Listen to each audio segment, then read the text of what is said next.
नमस्कार मित्रांनो, डिजिटल वैभव यूट्यूब चॅनलमध्ये पुन्हा एकदा नवीन व्हिडिओमध्ये तुमचं स्वागत आहे। तर सर्व महिलांनी लक्ष द्यायचे, लाडकी बहीण योजनेचा जो अर्ज मंजूर झाला असेल किंवा पेंडिंगमध्ये असेल किंवा अप्रूव्ह असेल किंवा इन रिव्ह्यूमध्ये असेल, त्यांच्यासाठी ही 3 महत्त्वाची कामे त्यांनी आत्ताच करायची आहेत। कुठली 3 कामे असतात ए टू झेड व्हिडिओ बघा। नवीन आला असेल तर आपल्या चॅनलला सबस्क्राईब करा। चला तर मित्रांनो, व्हिडिओ सुरू करूया। तर ज्या महिलांनी योजनेचा लाडकी बहीण योजनेचा फॉर्म अप्रूव्ह झालेला आहे त्यांना ही 3 कामे करायची। जे का महिलांना एका वेळेस आपले बँक खाते आधार कार्डबाबत लिंक केलेले का नाही ह्याची खात्री करून घ्या, कारण की अत्यंत महत्त्वाचा पॉईंट सांगतोय, खात्री करून घ्या जेणेकरून भविष्यामध्ये तुम्हाला तुमच्या कोणत्या खात्यावरती पैसे जमा करण्यात आलेले याची माहिती सहजरित्या समजेल। याकरिता तुम्हाला गुगलमध्ये सर्च करायचे आधार लॉगिन, त्यानंतर बँक सीडिंग ऑप्शन दिसेल, मी तुम्हाला सांगेलच पुढं। त्यानंतर ती वेबसाईट करून तुमचा आधार कार्ड नंबर आणि OTP टाका, तिथे तुम्हाला बँक सीडिंगचं नाव येईल।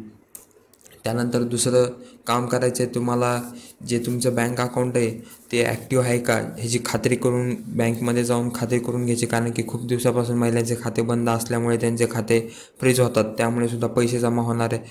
त्यामुळे अगोदर बँकमध्ये जाऊन तुमच्या खात्यासंदर्भातील माहिती तुम्हाला अपडेट करून घेणे गरजेचे असणार आहे। त्यामुळे बँक खात्यामध्ये जाऊन KYC बाकी असेल किंवा इतर कारणामुळे तुमचे खाते फ्रीज करण्यात आले असेल तर तुम्हाला ते लवकरात लवकर ॲक्टिव्ह करून घेणे गरजेचे असणार आहेत। अत्यंत महत्त्वाचा पॉईंट आहे। सर्व लाडकी बहीण योजनेचे ज्यांनी फॉर्म भरले त्यांच्यासाठी ही बातमी शेअर करा।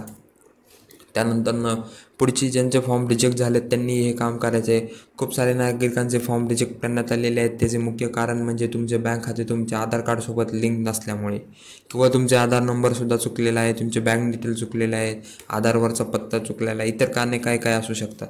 जर तुम्ही आधार ऑनलाईन फॉर्म भरलेला असेल किंवा तुमच्या मोबाईलवरती तुम्ही फॉर्म भरला असेल, तुम्हाला आता अर्ज एडिट करण्याची एक शेवटची संधी मिळणार आहे। सरकारकडून ही एकच संधी देण्यात आलेली आहे, त्यामुळे सर्व माहिती व्यवस्थितरित्या तपासून तुम्ही हा अर्ज पुन्हा भरायचा आहे आणि अप्रूव्ह करून घ्यायचा आहे।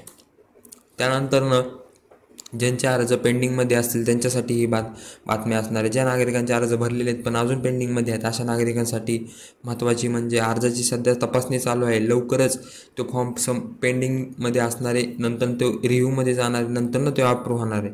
त्यामुळे अप्रूव्ह किंवा रिजेक्ट असं दाखवत नाही तोपर्यंत तुम्हाला त्यामध्ये कुठलीही हालचाल करायची नाही, फक्त तुम्हाला भरलेली माहिती व्यवस्थित आहे का नाही याची खात्री करून घ्यायची आहे। असा महत्त्वाचा व्हिडिओ होता। लाडकी बहीण योजनेचा फॉर्म भरलेल्या सर्व भगिनींना हा व्हिडिओ शेअर करा। नवीन आला असेल तर आपल्या चॅनलला आत्ताच सबस्क्राईब करा। चला तर मित्रांनो, भेटू पुढच्या व्हिडिओमध्ये। जय हिंद, जय महाराष्ट्र।